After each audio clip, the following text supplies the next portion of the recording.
Cuando vi los papeles del préstamo sobre la mesa del comedor, supe que había caído en una trampa.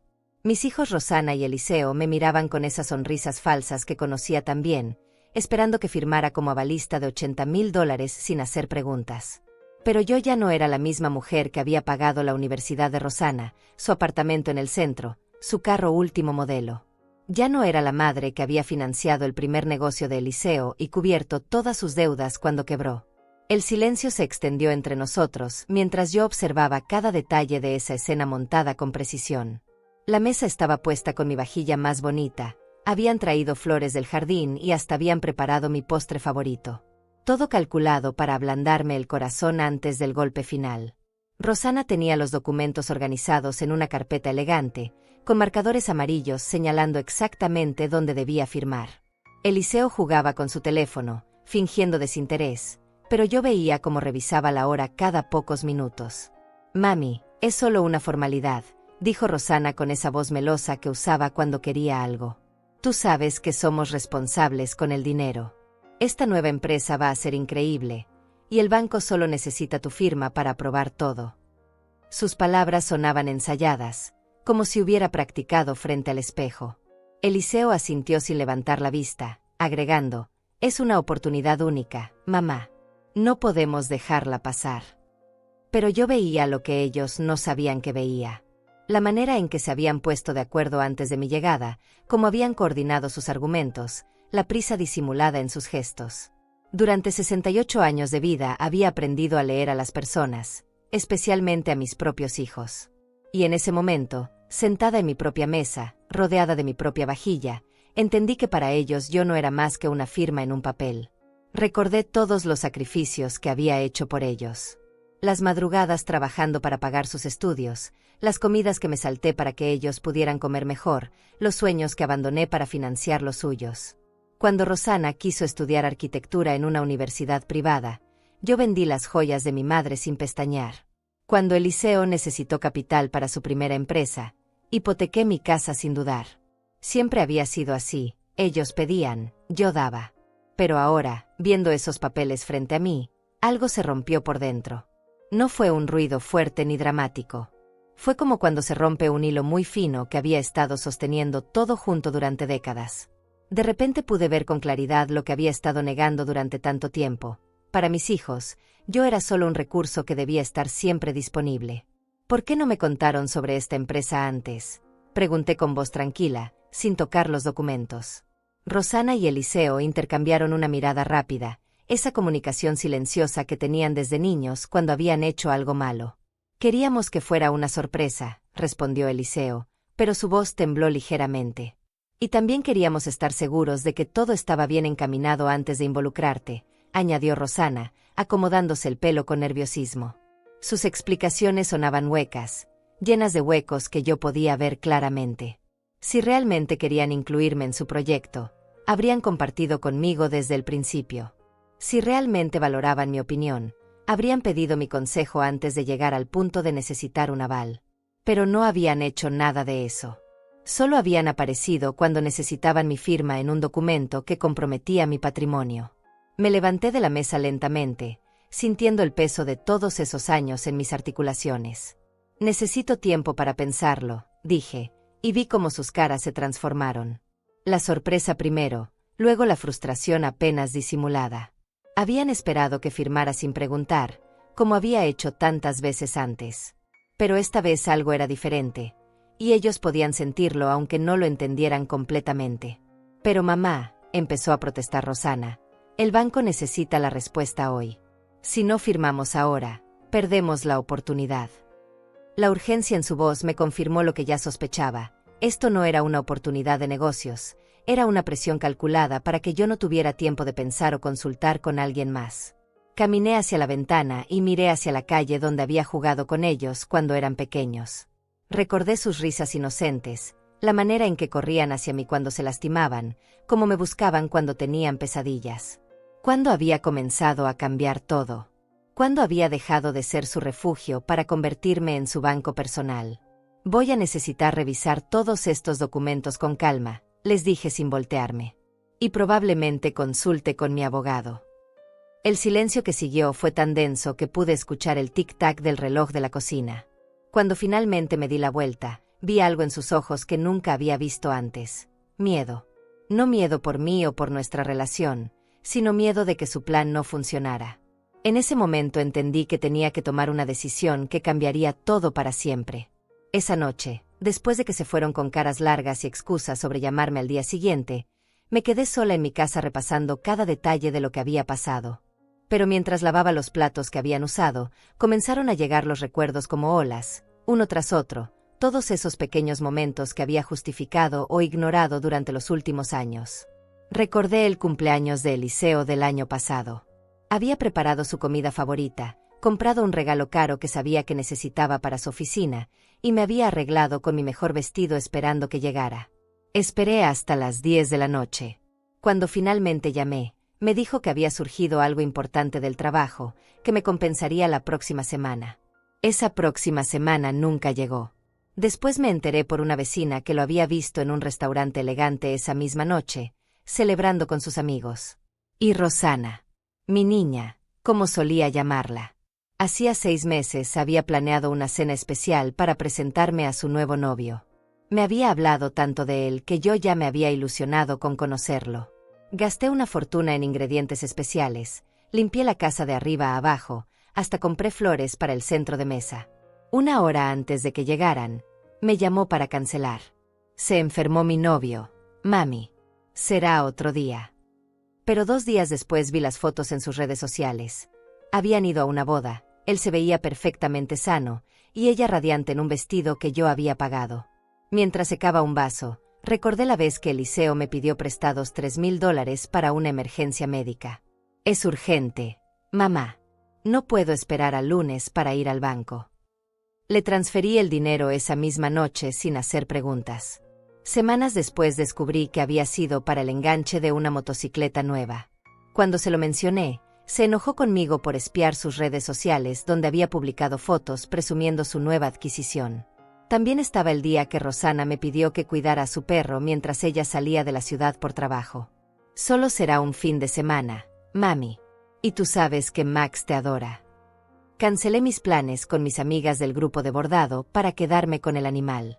El lunes me enteré por casualidad que no había sido un viaje de trabajo, sino unas vacaciones románticas en la playa. Las fotos estaban por todas partes en internet, ella sonriendo en restaurantes caros mientras yo limpiaba los desastres de su mascota. Cada recuerdo me golpeaba como una revelación. ¿Cómo no lo había visto antes? Los patrones estaban ahí, claros como el agua. Siempre necesitaban algo, dinero, tiempo, favores, apoyo emocional.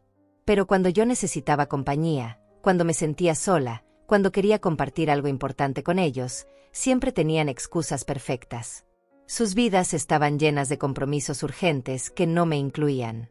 Me senté en mi sillón favorito, el mismo donde solía leerles cuentos cuando eran pequeños, y seguí recordando. La graduación de mi nieta mayor, donde llegué sola porque no había espacio en el carro según Rosana, aunque después vi que habían llevado a los padres del novio. El día que me dieron de alta del hospital después de mi operación de vesícula, cuando tuve que tomar un taxi porque Eliseo tenía una reunión que no podía cancelar. La Navidad pasada, cuando preparé cena para 12 personas y solo llegaron ellos 2, 1 hora tarde, porque los demás invitados habían tenido otros planes. Pero lo que más me dolía era recordar cómo yo siempre encontraba excusas para ellos. Están ocupados construyendo sus vidas, me decía a mí misma. Son jóvenes, tienen muchas responsabilidades. Cuando yo tenía su edad, también andaba corriendo de un lado a otro. Había justificado cada ausencia, cada mentira pequeña, cada promesa rota. ¿Y qué había recibido a cambio de todos esos años de dar sin límites? Llamadas telefónicas cuando necesitaban algo. Visitas rápidas entre favor y favor. Sonrisas forzadas cuando querían dinero. Abrazos calculados antes de pedirme que firmara algún documento o que pagara alguna cuenta. La peor parte era darme cuenta de que sus amigos sabían cosas de sus vidas que yo no sabía. Me había enterado del nuevo trabajo de Rosana por su publicación en Facebook, del noviazgo serio de Eliseo por un comentario casual de una vecina que los había visto juntos. Yo, que había sido la primera persona a quien corrían cuando se caían de la bicicleta, ahora era la última en enterarme de lo importante que pasaba en sus vidas. Esa noche, mientras la casa se llenaba del silencio que conocía tan bien, entendí que no había sido una madre para ellos durante mucho tiempo. Había sido una institución financiera. Una fuente de recursos que siempre decía que sí, que nunca hacía preguntas incómodas, que nunca ponía condiciones. Había sido tan generosa con mi dinero y tan poco exigente con mi dignidad que ellos habían aprendido a verme solo como una solución a sus problemas económicos. Miré las fotos familiares que colgaban en las paredes, todas esas sonrisas que ahora me parecían diferentes. ¿Cuántas habían sido genuinas? ¿Cuántas habían sido solo para quedar bien en la foto antes de pedirme otro favor? La realización más dura llegó cuando me pregunté, ¿cuándo había sido la última vez que uno de ellos me había llamado solo para saber cómo estaba? ¿Cuándo habían venido a visitarme sin necesitar algo a cambio? No podía recordar ni una sola ocasión en los últimos 2 años. Y ahora, después de todo lo que había dado, querían que arriesgara lo poco que me quedaba para financiar otra de sus ideas. $80,000. Una suma que representaba años de ahorro, mi seguridad para la vejez, mi tranquilidad. Y lo querían sin explicaciones, sin incluirme en las decisiones, tratándome como una firma automática que siempre decía que sí. Pero esta vez algo había cambiado en mí. Ya no podía seguir fingiendo que no veía lo que estaba pasando. Los días siguientes fueron extraños y reveladores. Por primera vez en décadas, no corrí detrás de mis hijos tratando de arreglar las cosas o de explicar mi comportamiento. Simplemente me quedé quieta, observando, esperando. Y en esa quietud descubrí cosas que me hicieron entender que la situación era mucho peor de lo que había imaginado. Rosana me llamó al segundo día, con esa voz dulce que ponía cuando quería manipularme. «Mami, ¿ya pensaste en lo del préstamo? Es que el tiempo se nos está acabando y realmente necesitamos una respuesta». No mencionó cómo estaba yo, si había dormido bien, si necesitaba algo. Fue directo al asunto que le importaba. Le dije que todavía estaba pensando, y pude escuchar su suspiro de frustración antes de que cambiara rápidamente el tono. «Está bien, pero no te tardes mucho, ¿sí? Esta oportunidad no va a esperarnos para siempre». Eliseo fue más directo. Me visitó esa misma tarde, apareció en mi puerta con su sonrisa comercial y un ramo de flores baratas del supermercado. «Mamá, vengo a platicar contigo sobre el negocio. Creo que no te explicamos bien todos los beneficios que vas a tener». Se sentó en mi sala y desplegó una presentación que traía en su tableta, llena de gráficos y números que supuestamente mostraban cuánto dinero íbamos a ganar todos. Pero mientras hablaba, yo veía algo diferente en sus ojos. Una desesperación que intentaba ocultar detrás de su entusiasmo fingido. «¿Por qué tienen tanta prisa?», le pregunté en medio de su presentación. Se detuvo, tartamudeó un poco, y luego me dijo que era por los tiempos del mercado, que estas oportunidades no esperaban. Pero yo había aprendido a leer entre líneas después de tantos años siendo madre. Había algo más, algo que no me estaban contando.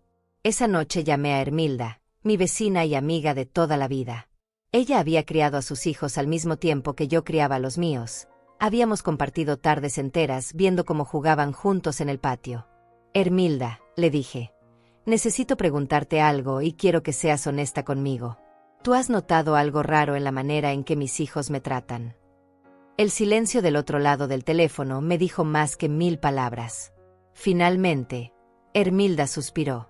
«Adelaide, yo no quería meterme en tus asuntos familiares, pero sí he notado cosas». Me contó que había visto a Rosana y Eliseo reuniéndose en el café de la esquina varias veces en las últimas semanas, siempre hablando en voz baja, mirando papeles. «Una vez los escuché mencionar tu nombre, y cuando me acerqué a saludarlos, guardaron todo rápidamente y cambiaron de tema». Sus palabras confirmaron lo que ya sospechaba en mi corazón. Esto no había sido una idea espontánea. Habían estado planeando cómo conseguir mi firma, cómo presentarme el asunto, cómo manejar mi posible resistencia. Yo era un obstáculo en su plan, no una participante. Durante los siguientes días comencé a prestar atención a detalles que antes había ignorado. Como la vez que llegué temprano a casa de Rosana para una visita sorpresa y la encontré hablando por teléfono en su jardín. Cuando me vio, colgó inmediatamente y me dijo que era una llamada de trabajo. Pero alcancé a escuchar que mencionaba algo sobre convencer a la vieja antes de verme. En ese momento lo dejé pasar, pensando que había escuchado mal. Ahora sabía que no. O la ocasión en que Eliseo se quedó a cenar en mi casa y olvidó su teléfono en la mesa mientras fue al baño. Recibió un mensaje de Rosana que pude ver en la pantalla. ¿Ya le dijiste lo de los papeles? Tenemos que coordinar para que no sospeche. Cuando regresó y vio su teléfono, lo tomó rápidamente y no volvió a dejarlo. En ese momento pensé que se trataba de alguna sorpresa para mi cumpleaños. Qué ingenua había sido. Mientras más recordaba, más claro se volvía todo. Las miradas cómplices, las conversaciones que se cortaban cuando yo entraba a la habitación, la forma en que siempre parecían estar de acuerdo en todo cuando se trataba de pedirme favores. Habían estado trabajando en equipo contra mí, no conmigo. Pero lo que más me dolía no era la conspiración en sí, sino entender que para ellos yo no era una persona con derecho a tomar decisiones informadas. Era solo un recurso que debía ser manejado con estrategia. No habían considerado incluirme en sus planes desde el principio porque no veían valor en mi opinión o experiencia. Solo veían valor en mi capacidad de firmar como avalista. Una tarde, mientras organizaba mis documentos financieros para entender mejor mi situación, encontré una libreta vieja donde llevaba un registro de todo el dinero que había prestado o dado a mis hijos a lo largo de los años. Las cifras me impactaron. En los últimos 10 años había gastado más de $150,000 en ellos. La universidad de Rosana, su apartamento, su carro, los muebles para su primera casa, el capital inicial para el primer negocio de Eliseo, el dinero para cubrir sus deudas cuando quebró, los préstamos para sus emergencias que nunca fueron emergencias reales. Y ahora querían otros $80,000, pero esta vez como aval, lo que significaba que si su negocio fallaba, yo perdería mi casa, mis ahorros, todo lo que había construido con tanto esfuerzo durante toda mi vida. Esa noche, sentada en mi cocina con una taza de té que se enfriaba entre mis manos, tomé una decisión.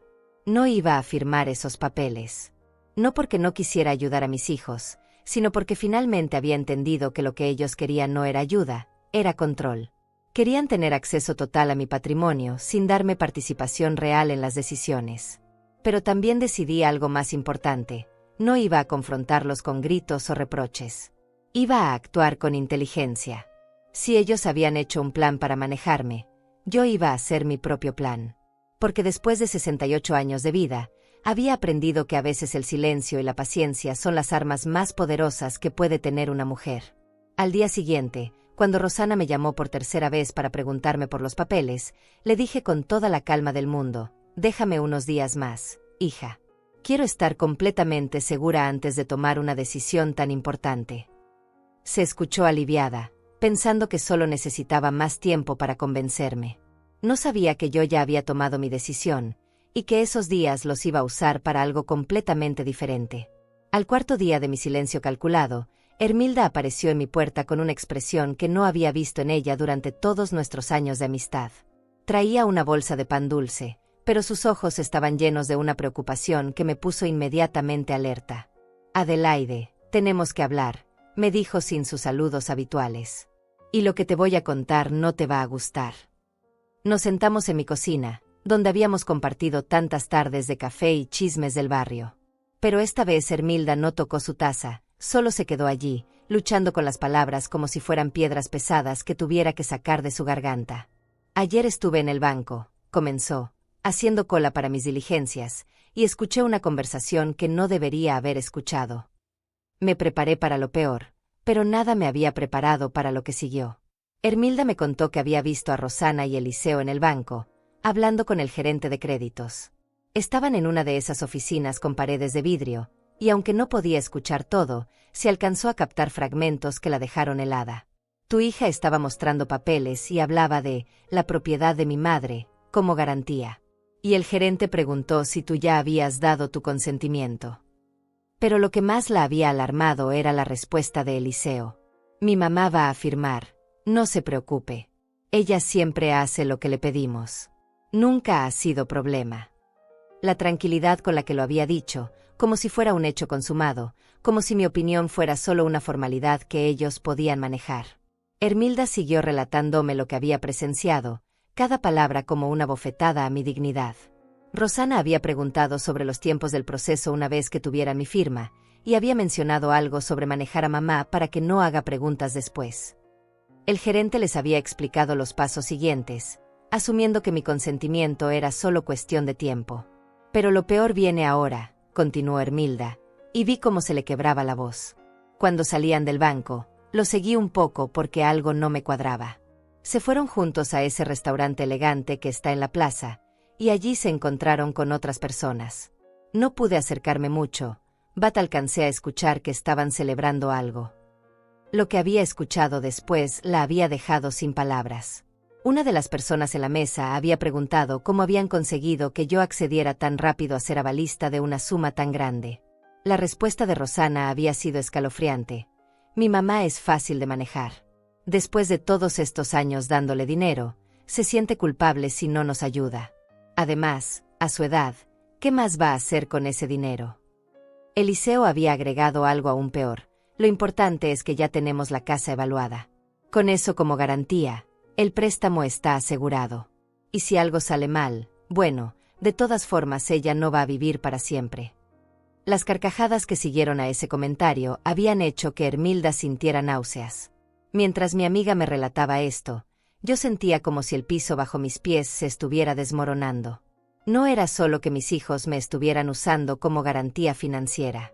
Era que ya habían evaluado mi propiedad sin mi conocimiento, habían hecho planes detallados sobre mi patrimonio, y hablaban de mi muerte como si fuera una conveniencia en sus cálculos financieros. «Hay más», susurró Hermilda, y yo no estaba segura de querer escucharlo. Una de las mujeres en la mesa preguntó qué pasaría si tú te negaras a firmar. Rosana se rió y dijo que tenían un plan B.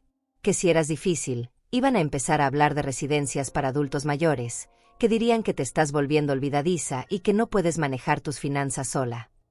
La habitación comenzó a dar vueltas a mi alrededor. Mi propia hija había planeado declararme incapaz si yo no cooperaba con sus planes.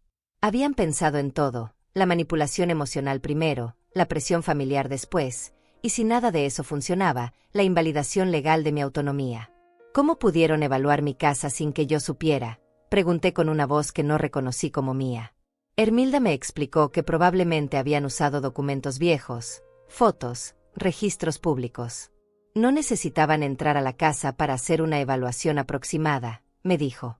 Con la información de catastro y algunas fotos del exterior, un evaluador puede dar una estimación bastante precisa. Mientras procesaba toda esta información, comencé a recordar cosas que ahora tomaban un significado completamente diferente. Las preguntas de Rosana sobre mis documentos para ayudarme a organizarlos mejor. Las visitas de Eliseo donde siempre encontraba excusas para revisar diferentes partes de la casa, tomando fotos para los recuerdos. Incluso habían traído a algunos de sus amigos en diferentes ocasiones, presentándolos como personas interesadas en la arquitectura de casas antiguas. Todo había sido parte de un plan elaborado y premeditado. No era una oportunidad de negocio que había surgido de repente. Era una operación calculada para apoderarse de mi patrimonio, y yo había estado viviendo en mi casa como un ratón en una trampa, sin saber que las paredes ya se estaban cerrando a mi alrededor. Pero lo que más me dolía era entender que para ellos, mi valor como persona había terminado. Ya no me veían como su madre, como la mujer que había sacrificado todo por darles una vida mejor. Me veían como un obstáculo temporal entre ellos y mi dinero, un problema que resolver antes de que fuera demasiado tarde. Hermilda me tomó las manos, que temblaban sin que yo pudiera controlarlo. Adelaide, tenés que protegerte. Estos niños no son los mismos que criaste. El dinero los ha cambiado, y no van a detenerse hasta conseguir lo que quieren. En ese momento entendí que no podía seguir siendo la misma mujer que había sido durante tantos años. La Adelaide que siempre decía que sí, que siempre confiaba, que siempre daba sin pedir nada a cambio, esa mujer tenía que morir. Porque si no lo hacía, mis hijos se iban a encargar de matarla de todas formas, pero llevándose todo lo que había construido en el proceso. ¿Qué vas a hacer?, me preguntó Hermilda, y por primera vez en días, sonreí. Porque finalmente sabía exactamente qué iba a hacer. Y mis hijos no tenían idea de lo que se les venía encima. Al día siguiente de la revelación de Hermilda, me levanté con una claridad mental que no había sentido en años. Por primera vez en décadas, no me desperté pensando en qué necesitarían mis hijos de mí ese día. Me desperté pensando en qué necesitaba yo para protegerme de mis propios hijos. La diferencia era abismal. Lo primero que hice fue llamar a Pascual Solís, un abogado que había conocido hace años cuando compré mi casa.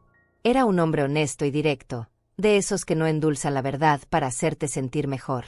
Pascual, le dije por teléfono, necesito verte urgentemente, pero tiene que ser en completa confidencialidad. Pude escuchar la preocupación en su voz cuando aceptó reunirse conmigo esa misma tarde en su oficina. Mientras esperaba la hora de la cita, comencé mi propia investigación. Revisé todos mis documentos, mis estados de cuenta, mis escrituras. Quería entender exactamente qué tenía y qué podían tocar mis hijos si yo firmaba como avalista. Lo que descubrí me heló la sangre. Mi casa estaba valuada en aproximadamente $200,000, tenía $45,000 en ahorros, y mi pensión mensual era de $1,200. Si el negocio de mis hijos fracasaba, yo lo perdería todo. Pero también encontré algo interesante revisando mis viejos registros. Durante años había llevado un control meticuloso de todos los gastos relacionados con mis hijos, desde sus estudios hasta sus emergencias financieras. El total era impresionante, $187,000 en los últimos 15 años. Dinero que nunca me habían devuelto, dinero que nunca habían mencionado cuando hablaban de su éxito actual. En la oficina de Pascual, extendí todos mis documentos sobre su escritorio como si fuera evidencia en un juicio. Le conté todo, la emboscada del almuerzo, los papeles del préstamo, la conversación que había escuchado Hermilda, los planes de mis hijos para declararme incapaz si me resistía. Pascual escuchó en silencio, tomando notas, y cuando terminé de hablar, se quitó los lentes y me miró con una mezcla de tristeza y admiración. Adelaide, me dijo, lo que me estás contando no es solo abuso financiero. Es un plan elaborado de apropiación de patrimonio. Y lo más grave es que están preparados para usar tu edad y tu condición de adulta mayor como arma legal en tu contra. Me explicó que casos como el mío eran más comunes de lo que la gente creía, especialmente cuando los hijos adultos veían a sus padres mayores como fuentes de dinero en lugar de como personas con derechos. ¿Qué opciones tengo?, le pregunté, y su respuesta me sorprendió. Más de las que ellos creen. Pero tenemos que actuar rápido y con inteligencia. Pascual me explicó que podía proteger mis bienes de varias maneras: transferencias a fideicomiso, cambios en las escrituras, poderes notariales específicos que limitaran lo que otros podrían hacer con mi patrimonio incluso si lograban declararme incapaz. Pero lo más importante que me dijo fue esto: tus hijos creen que eres una víctima fácil porque durante años les has demostrado que no pones límites. Ahora tenemos que cambiar esa percepción, pero de manera estratégica. Me propuso un plan que me devolvió la esperanza y, por primera vez en semanas, me hizo sentir que tenía control sobre mi propia vida. Primero, Pascual redactaría un poder legal específico nombrando a Hermilda como mi representante en asuntos financieros importantes, con la instrucción de que cualquier transacción mayor a $10,000 requería su aprobación conjunta con la mía. Esto protegería mi patrimonio incluso si mis hijos lograban presionarme para firmar documentos bajo estrés emocional. Segundo, transferiríamos la propiedad de mi casa a un fideicomiso donde yo sería la beneficiaria de por vida, pero mis hijos no podrían tocarla ni usarla como garantía sin aprobación judicial. Es completamente legal, me aseguró, y es algo que muchas personas hacen para proteger su patrimonio familiar. Tercero, y esto me pareció brillante, Pascual sugirió que hiciéramos todo esto en silencio absoluto, sin que mis hijos supieran nada hasta que fuera demasiado tarde para que pudieran interferir. Que sigan pensando que su plan está funcionando, me dijo con una sonrisa que no había visto en él antes. Mientras tanto, nosotros estaremos construyendo tu defensa. Los siguientes días fueron un torbellino de actividad secreta. Pascual y yo nos reuníamos en horarios discretos, siempre cuando sabía que mis hijos estaban ocupados con sus trabajos. Firmé documentos, hice transferencias, reorganicé mis finanzas de manera que nadie pudiera tocar mis bienes principales sin una serie de autorizaciones que mis hijos no podrían obtener. También tomé una medida que Pascual consideró especialmente inteligente. Abrí una cuenta bancaria nueva en otra entidad, donde transferí la mayoría de mis ahorros. En mi cuenta original dejé solo lo suficiente para gastos mensuales normales. Si mis hijos revisaban mis estados de cuenta, verían una anciana con pocos ahorros, no una mujer con un patrimonio considerable protegido en otro lugar. Pero la parte más satisfactoria de mi estrategia era algo que se me había ocurrido a mí. Decidí instalar cámaras de seguridad en mi casa, especialmente en las áreas donde solíamos reunirnos. Eran pequeñas y discretas, y me permitirían grabar cualquier conversación comprometedora. Pascual me había explicado que en nuestro estado era legal grabar conversaciones en mi propia propiedad siempre que yo fuera parte de ellas. Durante estos días de preparación, mis hijos siguieron llamándome y visitándome, cada vez con más urgencia sobre los papeles del préstamo. Rosana había comenzado a mostrar signos de desesperación, preguntándome repetidas veces si había algún problema con su proyecto. Eliseo se había vuelto más insistente, apareciendo en mi casa con nuevas versiones de su presentación, cada una más elaborada que la anterior. Yo los recibía con la misma sonrisa de siempre, les ofrecía café, escuchaba sus argumentos con atención. Pero por dentro, me sentía como una actriz interpretando el papel de la madre ingenua que había sido durante tantos años. La diferencia era que ahora yo tenía el control del guión. Una tarde, mientras Eliseo me explicaba por enésima vez las increíbles ganancias que su negocio me traería, activé discretamente la grabación en mi teléfono. Sus palabras quedaron registradas con perfecta claridad. Mamá, es solo tu firma. Tú no tienes que preocuparte por nada más. Nosotros nos encargamos de todo el resto. Lo que no sabía era que ese todo el resto incluía la posibilidad de quitarme mi casa si sus planes salían mal. Al final de esa semana, Pascual me citó en su oficina para revisar los documentos finales. Adelaide, me dijo mientras organizaba los papeles, en una semana has hecho más para protegerte que en los últimos 10 años. Pero ahora viene la parte más difícil, el enfrentamiento. Tenía razón. Todos mis preparativos legales y financieros no significarían nada si no encontraba el valor para confrontar a mis hijos con la verdad. Y esa verdad no era solo que no iba a firmar como avalista. Era que sabía exactamente qué tipo de personas se habían convertido, y que no iba a permitir que siguieran tratándome como una cuenta bancaria con sentimientos. La planificación del confronto final requería de una precisión que nunca antes había aplicado a mis relaciones familiares. Durante toda mi vida había sido espontánea con mis hijos. Había reaccionado desde el corazón, desde el amor incondicional. Pero ahora entendía que el amor incondicional sin límites se había convertido en mi mayor debilidad, y ellos lo habían explotado hasta convertirme en una fuente de recursos que debía ser administrada, no respetada. Pascual me había aconsejado que el confronto fuera en terreno controlado, en un ambiente donde yo me sintiera segura y ellos no pudieran escapar fácilmente de la conversación. Mi casa era la opción obvia, pero también quería que fuera en un momento simbólico, algo que marcara claramente el antes y el después de nuestra relación familiar. Decidí invitarlos a cenar el domingo siguiente, diciéndoles que había tomado una decisión sobre el préstamo y quería discutirla con calma, en familia. La emoción en sus voces cuando aceptaron la invitación me partió el corazón. Rosana me dijo que llevaría mi postre favorito. Eliseo se ofreció a traer vino. Por un momento, sus respuestas me recordaron a los niños que habían sido alguna vez, antes de que el dinero y la ambición transformaran el amor en transacción. Pero no podía permitirme la nostalgia. Ya no. Pasé toda la semana preparando cada detalle de esa cena como si fuera una obra de teatro donde yo era a la vez directora y protagonista. Limpié la casa hasta que brilló, preparé su comida favorita desde la infancia, puse flores frescas en el centro de mesa. Pero también activé discretamente las cámaras de seguridad, cargué completamente la batería de mi teléfono para grabar audio, y organicé todos los documentos que Pascual y yo habíamos preparado en una carpeta que mantuve oculta en mi habitación. El sábado por la noche, Hermilda vino a visitarme para repasar el plan una última vez. ¿Estás segura de que puedes hacer esto?, me preguntó mientras tomábamos té en mi cocina.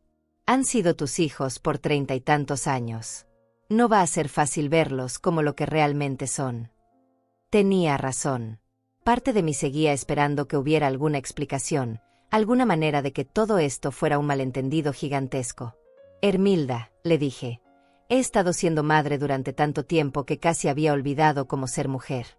Mañana voy a recordar que antes de ser su madre, soy Adelaide Flores. Y Adelaide Flores no va a permitir que nadie, ni siquiera sus propios hijos, la trate como si fuera un objeto. Esa noche dormí mejor de lo que había dormido en semanas. Por primera vez en mucho tiempo, no me quedé despierta preocupándome por qué necesitarían mis hijos de mí al día siguiente. En lugar de eso, me quedé pensando en qué necesitaba yo para recuperar mi dignidad. El domingo llegó gris y frío, como si el clima hubiera decidido acompañar el drama que se aproximaba. Comencé a cocinar desde temprano, no porque fuera necesario, sino porque la actividad me ayudaba a mantener las manos ocupadas y la mente enfocada. Preparé el guiso de res que a Eliseo le encantaba desde pequeño, las empanadas de pollo que Rosana siempre me pedía para ocasiones especiales, y el flan casero que ambos habían adorado durante su infancia. Mientras cocinaba, reflexioné sobre el simbolismo de lo que estaba haciendo. Era posible que esta fuera la última comida que preparara para ellos como la madre que había sido durante décadas. La próxima vez que cocináramos juntos, si es que había una próxima vez, sería bajo términos completamente diferentes. A las 4 de la tarde, 2 horas antes de que llegaran, me di un baño largo y me vestí con cuidado. Elegí mi vestido color vino, el que me hacía sentir elegante y segura. Me maquillé ligeramente, me peiné como cuando era joven y tenía citas importantes. No me estaba arreglando para mis hijos, me estaba preparando para la versión de mí misma que estaba a punto de renacer. Puse la mesa con mi vajilla más bonita, la que había heredado de mi madre y que solo usaba en ocasiones muy especiales. Cada plato, cada copa, cada cubierto había sido elegido con intención.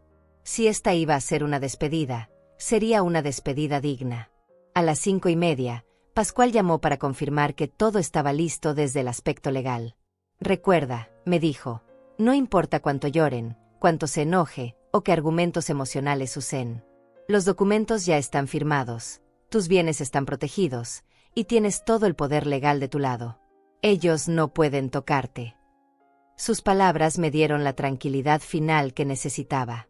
Durante toda mi vida, mis decisiones familiares habían estado guiadas por el miedo, miedo a decepcionar, miedo a perder el amor de mis hijos, miedo a quedarme sola. Pero por primera vez, tenía miedo de algo diferente, miedo a seguir siendo la mujer que había permitido que la trataran como si no tuviera valor propio. A las 6 en punto, escuché el carro de Rosana estacionándose frente a mi casa. Unos minutos después, Eliseo llegó también. Los vi desde la ventana de mi sala, bajándose de sus carros con sonrisas expectantes, cargando los pequeños regalos que habían prometido, arreglados con la ropa que yo había pagado, conduciendo los carros que yo había financiado, viviendo las vidas que yo había hecho posibles. Pero ya no me daba orgullo verlos así. Solo me daba una profunda tristeza por la mujer que había sido, tan generosa con su dinero y tan tacaña con su propio amor propio. Cuando sonó el timbre, respiré profundo, acomodé mis hombros, y caminé hacia la puerta con una sonrisa que era completamente auténtica por primera vez en años. No era la sonrisa de una madre desesperada por agradar. Era la sonrisa de una mujer que finalmente sabía cuánto valía. «Hijos míos», les dije al abrir la puerta, y los abracé como siempre lo había hecho. Pero por dentro, me estaba despidiendo de la mujer que los había abrazado así durante tantos años sin recibir respeto a cambio. La cena comenzó exactamente como ellos esperaban, con conversación ligera, risas forzadas, y esa familiaridad superficial que habíamos desarrollado en los últimos años. Comieron con apetito, elogiaron mi comida, me contaron anécdotas de sus trabajos que sonaban ensayadas para impresionarme. Pero yo sabía que esto era solo el preámbulo. El verdadero espectáculo comenzaría cuando sirviera el postre y ellos sacaran el tema que realmente los había traído a mi mesa. Y esta vez, yo estaba completamente preparada para darles una respuesta que jamás olvidarían. Cuando terminamos el plato principal y comencé a servir el flan, pude sentir cómo la tensión en la habitación cambiaba sutilmente. Rosana y Eliseo intercambiaron esa mirada que conocía tan bien, esa comunicación silenciosa que habían perfeccionado desde niños cuando estaban a punto de pedirme algo importante. Era el momento que habían estado esperando toda la noche, y también el momento que yo había estado preparando toda la semana. «Mami», comenzó Rosana con esa voz suave que reservaba para las ocasiones especiales, «queríamos agradecerte por esta cena tan hermosa. Y también queríamos saber si ya habías pensado en lo que hablamos la semana pasada». Sus ojos brillaban con una expectativa que me habría conmovido en el pasado, pero que ahora reconocía como cálculo puro. Eliseo se inclinó hacia adelante, dejando su tenedor a un lado. «Sí, mamá. El tiempo realmente se nos está acabando, y la oportunidad es increíble. Solo necesitamos tu firma para hacer realidad algo que va a beneficiar a toda la familia». La sinceridad en su voz era perfecta, y por un momento me pregunté si realmente creía en lo que estaba diciendo, o si había practicado tanto la mentira que ya no podía distinguir entre su actuación y sus verdaderos sentimientos. Me quedé en silencio por unos segundos, disfrutando del último momento de poder que tendría sobre esta situación. Ellos esperaban ansiosos, interpretando mi silencio como el de una madre que estaba reuniendo valor para dar el sí que esperaban. No tenían idea de que estaba saboreando la ironía de cómo habían invertido tanto esfuerzo en manipularme cuando yo ya sabía todo sobre sus planes. Hijos, dije finalmente, con una sonrisa que debió haberlos alertado pero que interpretaron como maternal ternura. Antes de hablar de eso, quiero contarles algo que descubrí esta semana. Me levanté lentamente, caminé hacia el aparador donde guardaba mis documentos importantes, y saqué la carpeta que había preparado con Pascual. «¿Qué es eso, mami?», preguntó Rosana, y por primera vez en la noche pude detectar una nota de nerviosismo en su voz. «Son mis documentos financieros», respondí con toda tranquilidad, regresando a la mesa y abriendo la carpeta frente a ellos. «Verán, estos días me puse a revisar mis papeles, y descubrí cosas muy interesantes». Saqué la primera hoja, una lista detallada de todos los gastos que había hecho en ellos durante los últimos 15 años. Por ejemplo, continué, disfrutando de cómo sus caras comenzaban a cambiar, descubrí que en los últimos 15 años he invertido exactamente $187,000 en ustedes dos. La universidad de Rosana costó $45,000. Su apartamento, otros $30,000 para el enganche. Su carro, $18,000. Los muebles para su primera casa, $12,000. Eliseo trató de interrumpir. «Mamá, nosotros siempre hemos sido agradecidos por todo lo que...». «Déjame terminar, hijo», le dije con una firmeza que los detuvo en seco. El primer negocio de Eliseo, $50,000 de capital inicial. Cuando quebró, otros $25,000 para cubrir sus deudas. Los préstamos para sus diferentes emergencias a lo largo de los años, otros $37,000. Mi voz se mantuvo completamente calmada mientras enumeraba cifra tras cifra, viendo cómo sus caras pasaban de la sorpresa a la incomodidad. «Ahora», continué, sacando otro documento, «también descubrí algo muy curioso. Resulta que ustedes fueron al banco la semana pasada a hablar sobre un préstamo de $80,000, usando mi casa como garantía». El silencio que siguió fue tan profundo que pude escuchar el tic-tac del reloj de pared desde la cocina. Rosana fue la primera en reaccionar. «Mamá, nosotros podemos explicarte eso. Solo fuimos a preguntar sobre las opciones, para tener toda la información antes de hablarte». Su voz había perdido toda la dulzura anterior y ahora sonaba defensiva. «Ah, sí», respondí, sacando mi teléfono y activando una grabación que había hecho días antes. La voz de Eliseo salió clara del altavoz. «Mi mamá va a firmar, no se preocupe. Ella siempre hace lo que le pedimos. Nunca ha sido problema». La cara de Eliseo se puso pálida, pero trató de mantener la compostura. «Mamá, eso se escucha mal fuera de contexto, pero lo que quería decir era...». «Y esto también está fuera de contexto», lo interrumpí, reproduciendo otra grabación donde la voz de Rosana se escuchaba perfectamente. «Mi mamá es fácil de manejar. Después de todos estos años dándole dinero, se siente culpable si no nos ayuda. Además, a su edad, ¿qué más va a hacer con ese dinero?». El shock en sus caras fue inmediato y total. Rosana se puso de pie bruscamente, derribando su silla. «¿Nos estabas espiando? ¿Cómo pudiste hacer eso?». Su voz había subido una octava, y por primera vez en años, veía a mi hija sin máscaras, sin actuación, mostrando su verdadera personalidad. «No los estaba espiando», respondí con una calma que contrastaba dramáticamente con su alteración. «Simplemente dejé de ser ciega a lo que ustedes realmente piensan de mí». Saqué el último documento de la carpeta, uno que sabía que los destruiría completamente. Y hablando de lo que piensan de mí, continué, leyendo de la hoja, también me enteré de su plan B en caso de que yo no cooperara. Según lo que le dijeron a sus amigos, iban a declararme mentalmente incapaz y hablar de meterme en una residencia para adultos mayores si yo no firmaba lo que ustedes querían. Eliseo trató desesperadamente de tomar control de la situación. «Mamá, esas conversaciones fueron malinterpretadas. Nunca dijimos nada sobre declararte incapaz. Estás confundiendo las cosas».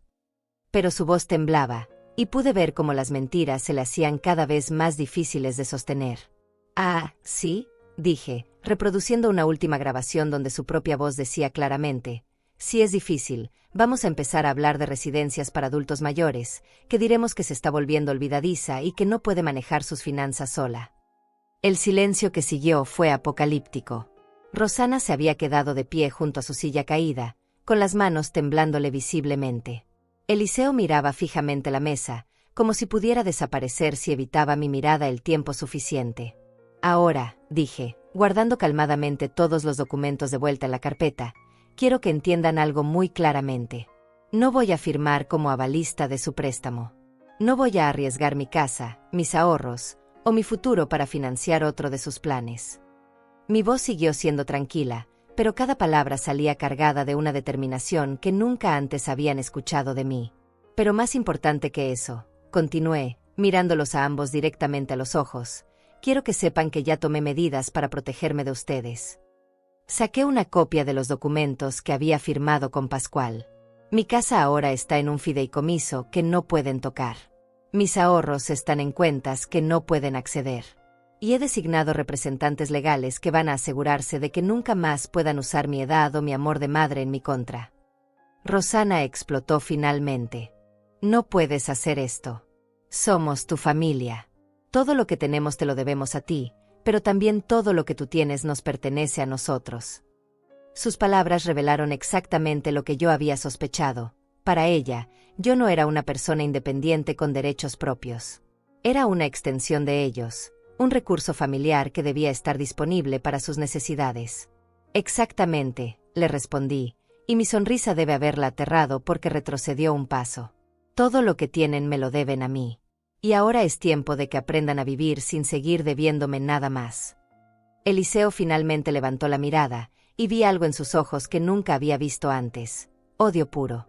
Mamá, si haces esto, si nos cortas así, nunca más vas a ver a tus nietos. Nunca más vas a ser parte de nuestras vidas. Su amenaza estaba diseñada para ser el golpe final, la manipulación emocional que me haría ceder como siempre había cedido antes. Pero ya no era la misma mujer que había sido esa mañana, y definitivamente no era la misma mujer que había sido durante las últimas 3 décadas.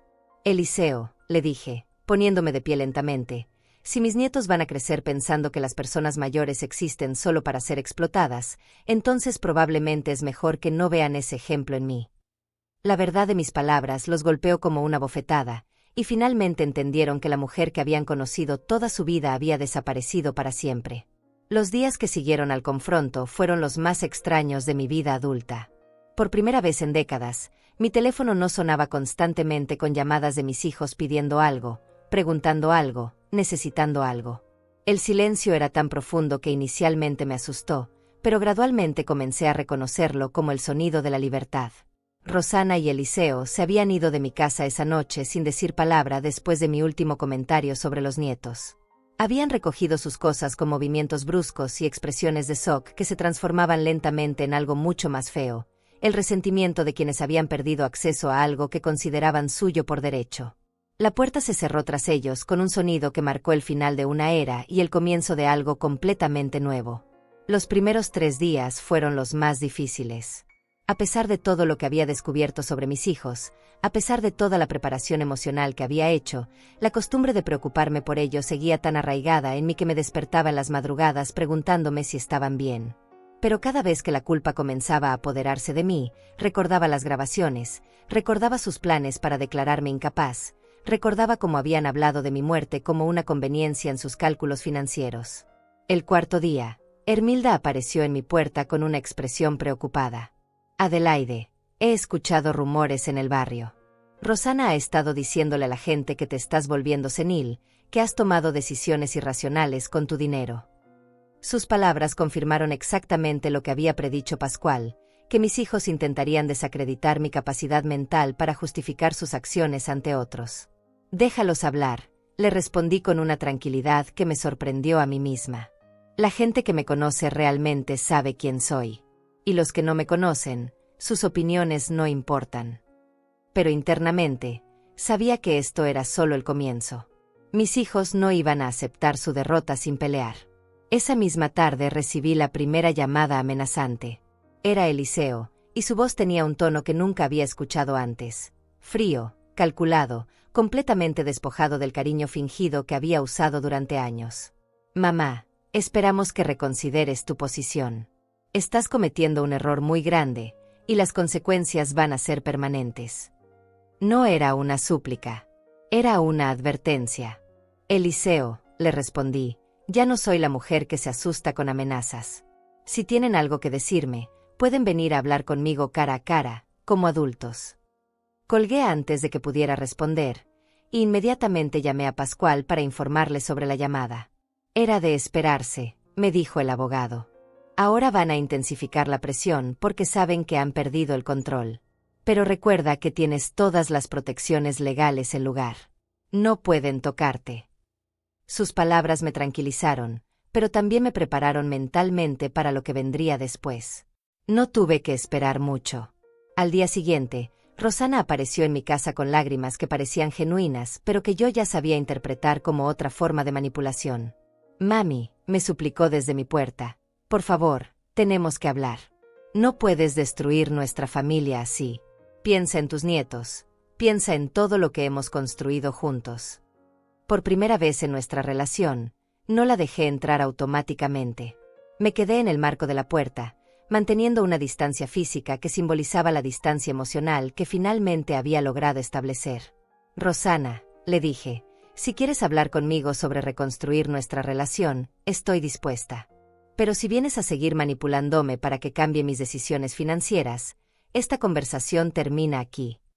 Sus lágrimas se secaron inmediatamente, y por un momento vi un destello de la furia que había mostrado la noche del confronto. «Mamá, no entiendes las consecuencias de lo que estás haciendo. Sin nuestro proyecto, Eliseo va a perder su trabajo actual. Yo voy a tener que vender mi apartamento. Vamos a perder todo por tu egoísmo». Sus palabras me confirmaron algo que había sospechado. El préstamo de $80,000 no era para una nueva oportunidad de negocio. Era para cubrir deudas existentes, para salvar proyectos fallidos, para mantener un estilo de vida que no podían costear con sus propios ingresos. Habían planeado usar mi patrimonio como garantía para rescatar sus propios errores financieros. «Rosana», le dije con una firmeza que nunca antes había usado con ella, «los problemas financieros que ustedes crearon no son mi responsabilidad. Durante 30 años he sido su solución para todo, y lo único que logré fue enseñarles que nunca tenían que enfrentar las consecuencias de sus propias decisiones». «Pero eres nuestra madre», gritó, y finalmente toda pretensión de civilidad desapareció de su voz. «Se supone que los padres ayudan a sus hijos. Se supone que nos pongas antes que a ti misma». Su grito me atravesó como una revelación final. Para Rosana, ser madre significaba sacrificarme completamente, desaparecer como persona para existir solo como una fuente de recursos para ellos. La idea de que yo pudiera tener necesidades propias, derechos propios o dignidad propia era completamente ajena a su concepto de lo que debería ser nuestra relación. «Rosana», le respondí, y mi voz salió más fuerte de lo que había planeado, «soy tu madre, no tu esclava. Soy tu madre, no tu cuenta bancaria. Y después de 68 años de vida, finalmente he entendido la diferencia».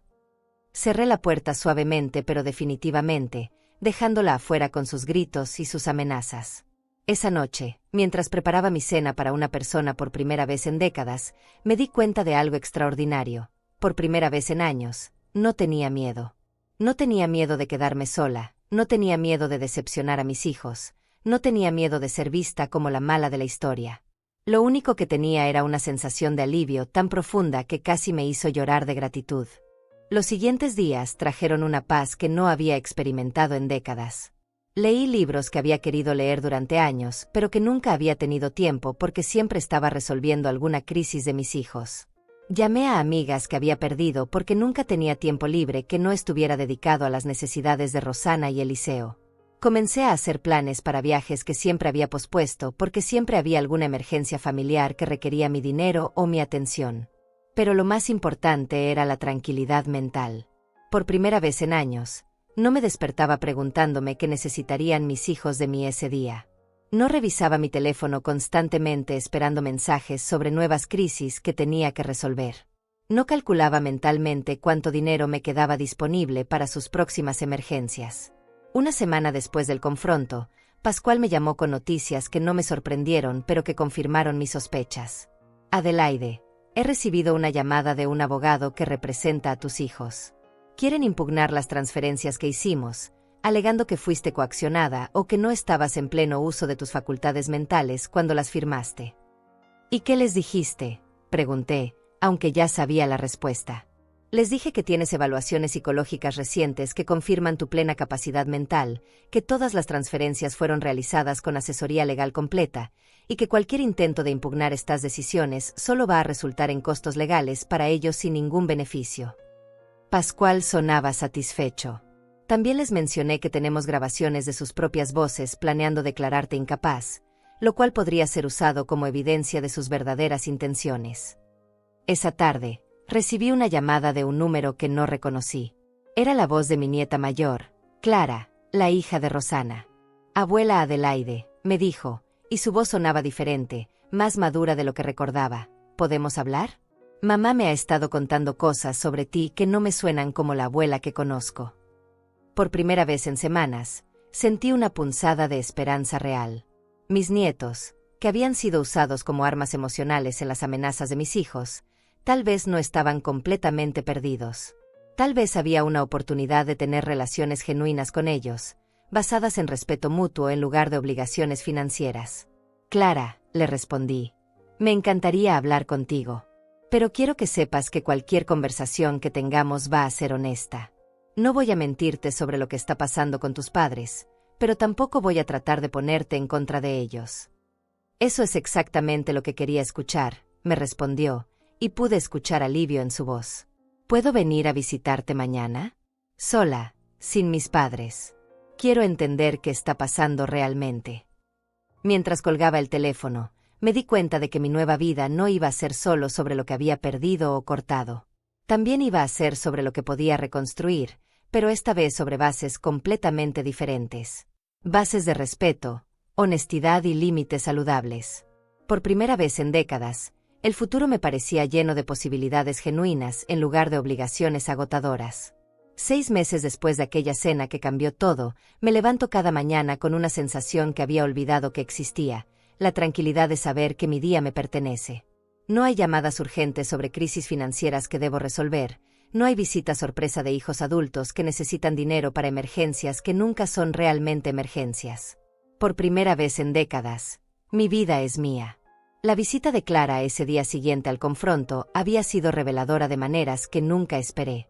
Mi nieta, ahora de 19 años, se había sentado en mi cocina con una madurez que me sorprendió, escuchando en silencio mientras le expliqué exactamente qué había pasado con sus padres. No le oculté nada, las manipulaciones, los planes para declararme incapaz, las conversaciones donde hablaban de mi muerte como una conveniencia financiera. Abuela, me había dicho después de escuchar todo, yo siempre supe que algo estaba mal. Mamá y papá siempre hablaban de ti como si fueras un problema que resolver, no como una persona. Y cuando venía a visitarte, siempre tenía la impresión de que estabas triste, aunque sonrieras todo el tiempo. Sus palabras me confirmaron algo que había sospechado. Los nietos habían percibido la disfunción familiar mucho más claramente que yo había querido admitir. Clara no fue la única. Durante las siguientes semanas, mis otros 2 nietos me contactaron por separado, cada uno con preguntas similares sobre las versiones contradictorias que estaban escuchando de sus padres versus lo que sabían sobre mí de toda la vida. Resultó que Rosana y Eliseo habían cometido un error crucial, subestimaron la inteligencia y la independencia de sus propios hijos. Los nietos no son tan fáciles de manipular como pensaban, me había explicado Pascual durante una de nuestras revisiones legales mensuales. Son una generación que cuestiona más, que busca información por sí misma. Y cuando sus padres empezaron a contarles historias sobre tu deterioro mental mientras ellos podían ver con sus propios ojos que estabas perfectamente bien, comenzaron a hacer sus propias conclusiones. Efectivamente, mis 3 nietos gradualmente restablecieron el contacto conmigo, pero bajo términos completamente nuevos. Ya no eran visitas supervisadas donde sus padres los traían cuando necesitaban ablandar mi corazón para algún favor. Eran jóvenes adultos que venían por voluntad propia, que me hacían preguntas reales sobre mi vida, mis experiencias, mis opiniones. Por primera vez, tenía relaciones genuinas con ellos, basadas en respeto mutuo en lugar de en obligaciones familiares forzadas. Clara, que estudiaba administración de empresas, incluso me pidió consejos sobre sus finanzas personales. Abuela, me dijo durante una de sus visitas, después de ver lo que pasó con mamá y el tío Eliseo, quiero asegurarme de nunca depender de nadie más para mi estabilidad económica. Su comentario me llenó de un orgullo que no había sentido en años. El orgullo de saber que mi experiencia, tan dolorosa como había sido, podría servir para proteger a la siguiente generación. Mis hijos, por supuesto, no desaparecieron completamente de mi vida, pero su presencia cambió radicalmente. Los primeros meses después del confronto intentaron varias estrategias: súplicas emocionales, amenazas legales, campañas para que otros familiares me presionaran a reconsiderar mi posición. Nada funcionó porque yo había construido un sistema de apoyo que no dependía de su aprobación. Hermilda se había convertido en más que mi vecina, era mi confidente y aliada, la persona que me recordaba mi propia fuerza cuando los momentos difíciles me hacían dudar. Adelaide, me decía cuando me veía preocupada después de algún intento de manipulación particularmente intenso de mis hijos, recordá que una madre que se respeta a sí misma le enseña a sus hijos a respetarla también. Lo que vos hiciste no fue egoísmo, fue educación tardía. También había encontrado una nueva comunidad en un grupo de apoyo para adultos mayores que habían enfrentado abuso financiero por parte de familiares. Descubrir que mi historia no era única, que había decenas de mujeres de mi edad que habían pasado por experiencias similares, me dio una perspectiva que nunca había tenido. El problema, me había explicado la coordinadora del grupo, es que muchas madres confunden el amor incondicional con la sumisión incondicional. Pero amar a alguien no significa permitir que te destruyan. Económicamente, mi decisión había resultado ser perfecta. Los documentos que Pascual había preparado habían protegido completamente mi patrimonio, y por primera vez en años, mis ahorros estaban creciendo en lugar de desaparecer en emergencias familiares constantes. Había comenzado a hacer pequeñas inversiones, había renovado partes de mi casa que había estado posponiendo para ahorrar dinero para mis hijos, incluso había comenzado a planificar un viaje a Europa que había soñado durante décadas, pero que nunca había podido costear porque siempre había alguna crisis familiar que requería mis recursos.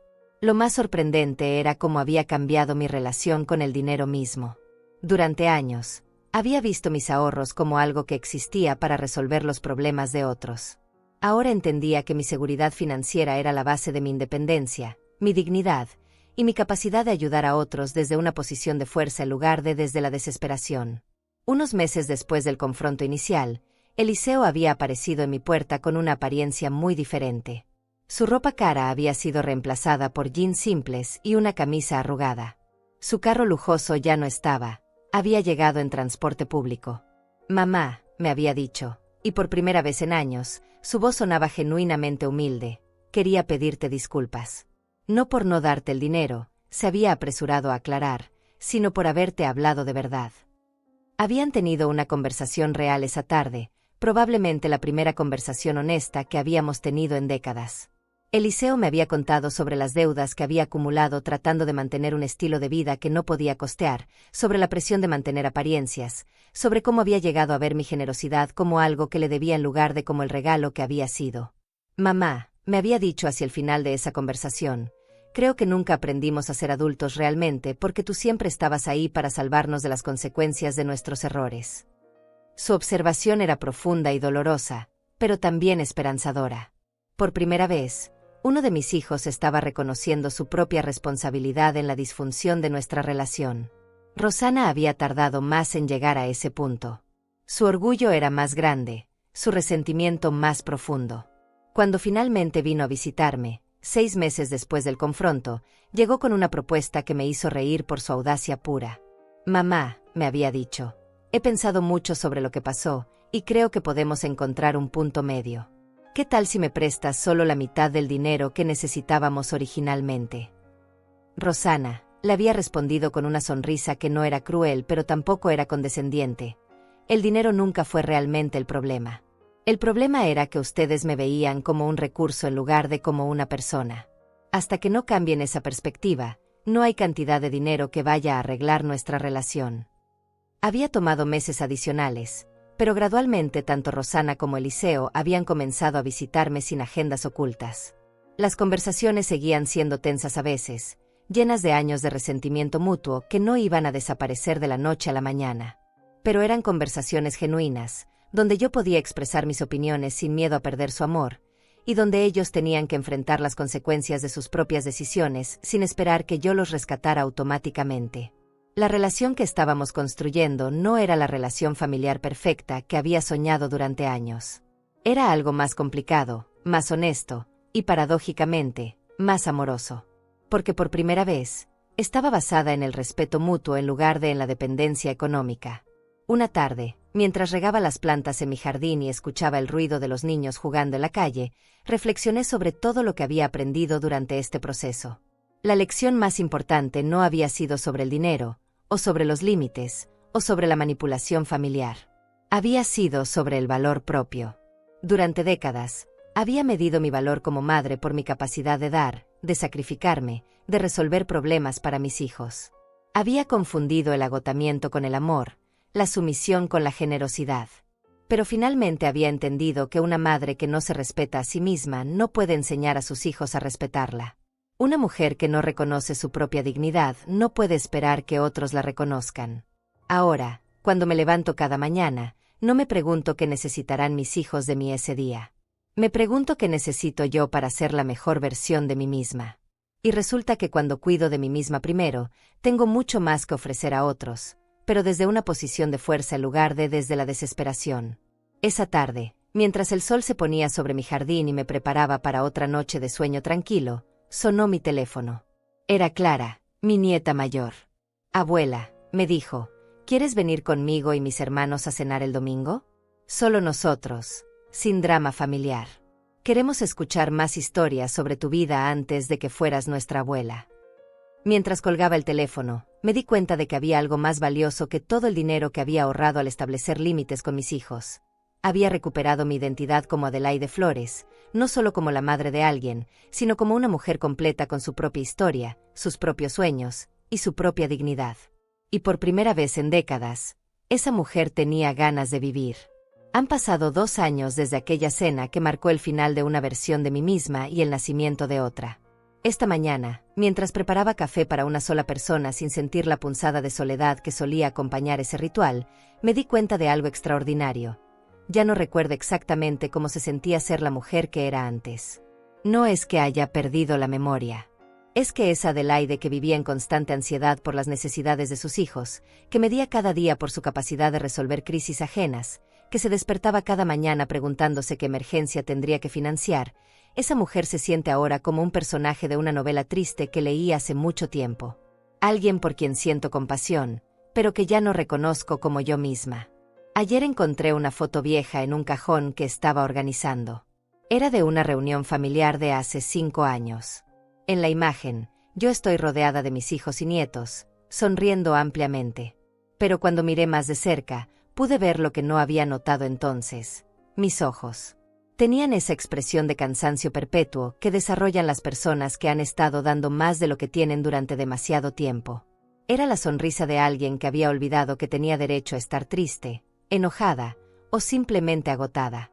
Contrastar esa foto con la mujer que soy ahora es como comparar una planta marchita con una que ha encontrado agua después de una sequía prolongada. No es que sea más joven o que haya borrado las líneas de expresión que los años han trazado en mi rostro. Es que hay algo en mis ojos que había estado ausente durante décadas, la tranquilidad de alguien que sabe cuánto vale.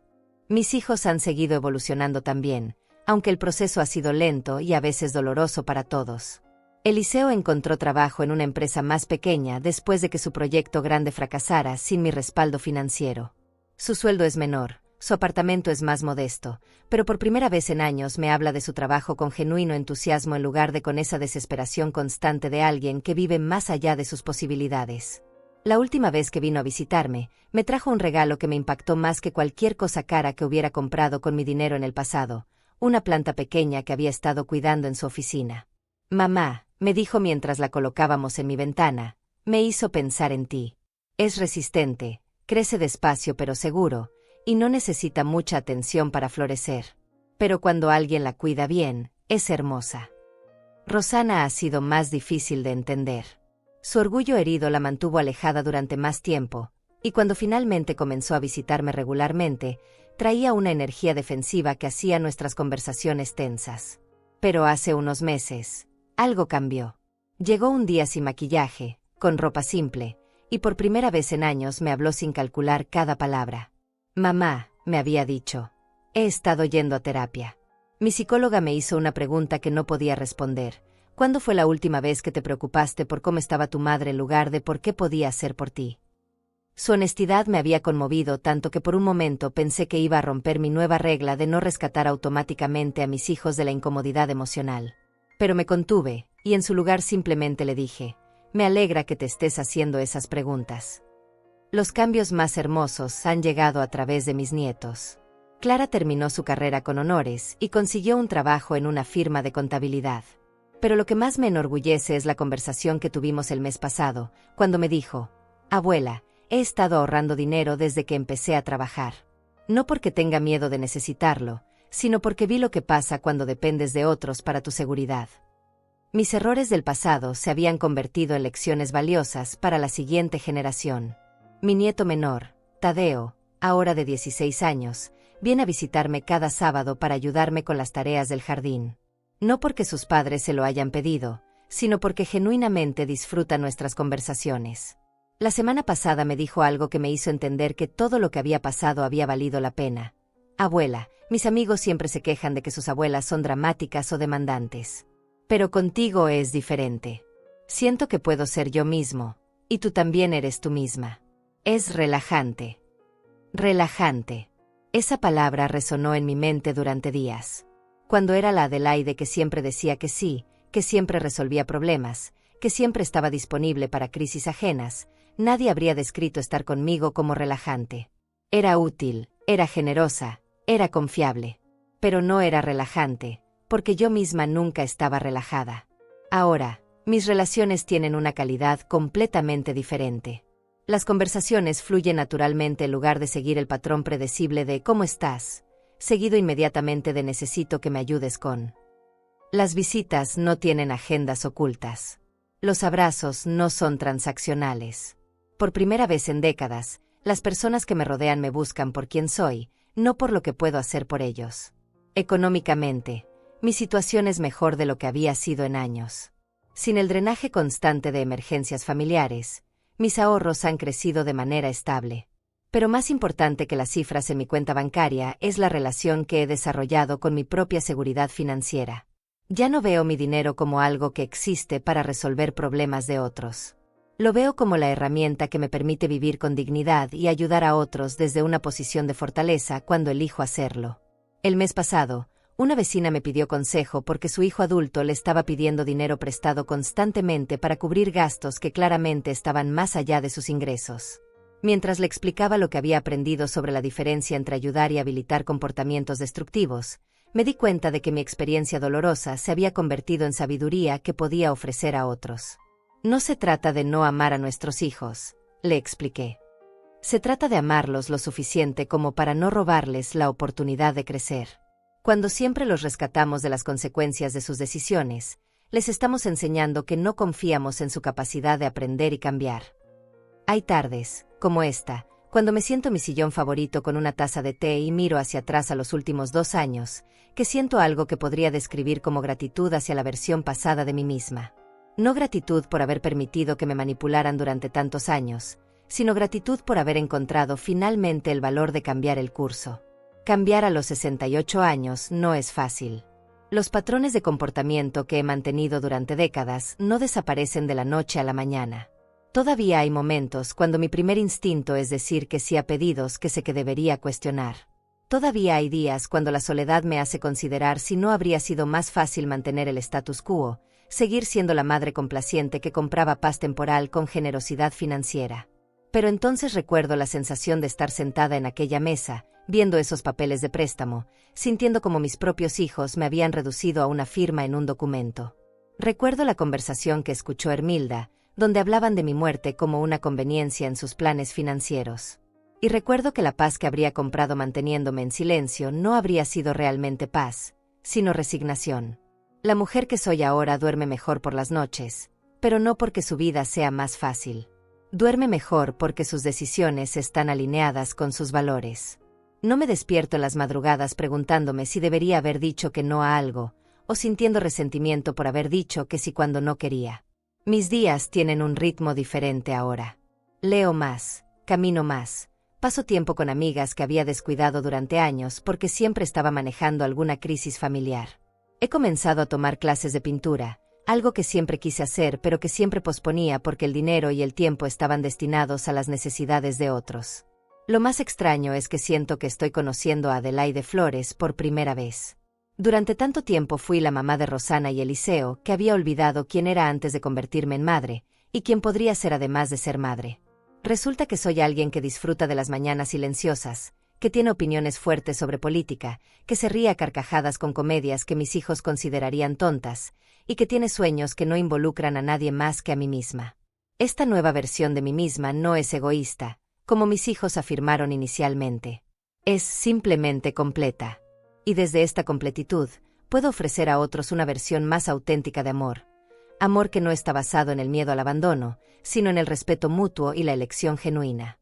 Mientras termino mi café de esta tarde y me preparo para regar las plantas que Eliseo y yo hemos estado cultivando juntos, pienso en las mujeres que podrían estar viviendo ahora lo que yo viví durante tantos años. Mujeres que se han olvidado de que son personas completas más allá de ser madres, esposas, cuidadoras. Si pudiera hablar con esas mujeres, les diría esto: nunca es demasiado tarde para recordar cuánto vales. Nunca es demasiado tarde para establecer límites que protejan no solo tu patrimonio, sino tu dignidad. Y nunca es egoísta insistir en ser tratada con el respeto que mereces. El amor verdadero no requiere que desaparezcas. Requiere que seas valiente en Oak para aparecer completamente, con tus necesidades, tus límites, y tu propia vida valiosa. 2 años después, esa es la lección que sigo aprendiendo cada día.